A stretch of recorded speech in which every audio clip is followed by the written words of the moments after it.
Eller ei voolinud oma keppi kunsti pärast, vaid lihtsalt tõdvestusena ja sellepärast, et ta ei osanud tegevusetult istuda, isegi muusikat kuulates. Ka võtsid kepid närvipinge maha, mis tekkis aastatega ja töövõime kahanemisega. Ei osanud ta ka looduses kõndida käed selja peal. Ta otsis põõsastes ja puude alt kõrvale kasvanud juurtega kepi pideme jaoks sobivaid noori puuoksi. Pilk oli alati suunatud juurtele.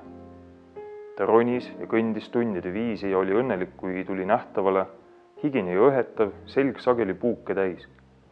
Eemaldasin puugid ja asi sellega. Entsefaliidist ei teadnud me neil aastatel midagi.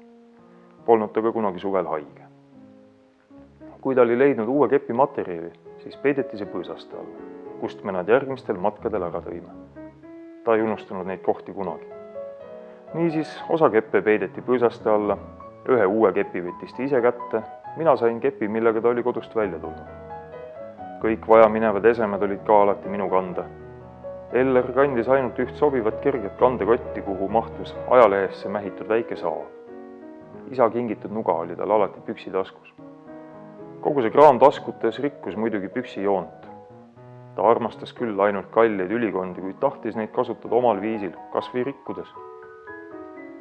Kui me rändasime kaugele ja kepi otsimine käis nii-öelda käigu pealt, siis ootasin kannatlikult ära protseduuri lõppemist. Kui me aga jäime paigale, nagu näiteks Laulasmaa avamere kandis panga all, siis läks Eller ronima, mina aga jäin liivale päikest võtma ja taevast merd vaatama. Mitte kõigil keppidel polnud pidemes loomulikult kasvanud kõverat juurt. Oli ka sirget materjali. Siis algas suur töö. Kõigepealt tegin pliidil tuliseks katlatäie vett. Selles keevas vees aurutati kepp pehmeks ja hiljem koolutati põrandal ümaraks ning seoti nööriga varre külge. Pärast seda asetati nurka kuivama.